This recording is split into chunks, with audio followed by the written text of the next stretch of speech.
Praise the Lord.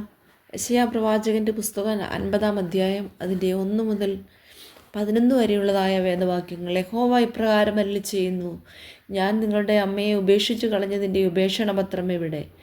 അല്ല, എൻ്റെ കടക്കാരിൽ ആർക്കാകുന്നു ഞാൻ നിങ്ങളെ വിറ്റുകളഞ്ഞത്?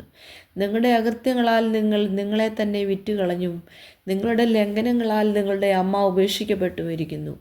ഞാൻ വന്നപ്പോൾ ആരും ഇല്ലാതിരിപ്പാനും ഞാൻ വിളിച്ചപ്പോൾ ആരും ഉത്തരം പറയാതിരിപ്പാനും സംഗതി എന്ത്? വീണ്ടെടുപ്പാൻ കഴിയാതെ വണ്ണം എൻ്റെ കൈ വാസ്തവമായി കുറുകിയിരിക്കുന്നുവോ? അല്ല, വിടുവിപ്പാൻ എനിക്ക് ശക്തിയില്ലയോ? ഇതാ, എൻ്റെ ശാസന കൊണ്ട് ഞാൻ സമുദ്രത്തെ വറ്റിച്ചു കളയുന്നു, നദികളെ മരുഭൂമികളാക്കുന്നു. വെള്ളമില്ലായ്കയാൽ അവയിലെ മത്സ്യം ദാഹം കൊണ്ട് ചത്തുനാറുന്നു.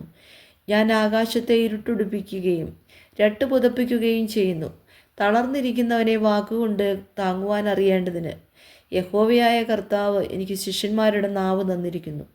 അവന് രാവിലെ തോറും ഉണർത്തുന്നു, ശിഷ്യന്മാരെ പോലെ കേൾക്കേണ്ടതിന് അവൻ എൻ്റെ ചെവി ഉണർത്തുന്നു. യഹോവയായ കർത്താവ് എൻ്റെ ചെവി തുറന്നു. ഞാനോ മറുത്തു നിന്നില്ല, പിന്തിരിഞ്ഞതുമില്ല. അടിക്കുന്നവർക്ക് ഞാൻ എൻ്റെ മുതുകും രോമം പറിക്കുന്നവർക്ക് എൻ്റെ കവിളും കാണിച്ചു കൊടുത്തു. എൻ്റെ മുഖം നിന്ദയ്ക്കും തുപ്പലിനും മറച്ചിട്ടുമില്ല. യഹോവയായ കർത്താവ് എന്നെ സഹായിക്കും, അതുകൊണ്ട് ഞാൻ അമ്പരന്നു പോകുകയില്ല. അതുകൊണ്ട് ഞാൻ എൻ്റെ മുഖം തീക്കല്ല് പോലെയാക്കിയിരിക്കുന്നു. ഞാൻ ലജ്ജിച്ചു പോകുകയില്ല എന്ന് ഞാൻ അറിയുന്നു. എന്നെ നീതീകരിക്കുന്നവൻ സമീപത്തുണ്ട്. എന്നോട് വാദിക്കുന്നവൻ ആർ? നമുക്ക് തമ്മിൽ ഒന്ന് നോക്കാം. എൻ്റെ പ്രതിയോഗി ആർ? അവൻ ഇങ്ങു വരട്ടെ.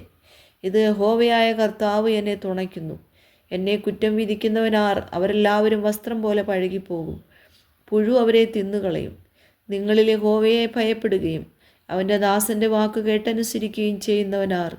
തനിക്ക് പ്രകാശമില്ലാതെ അന്ധകാരത്തിൽ നടന്നാലും അവൻ യഹോവയുടെ നാമത്തിൽ ആശ്രയിച്ച് തൻ്റെ ദൈവത്തിന്മേൽ ചാരിക്കൊള്ളട്ടെ.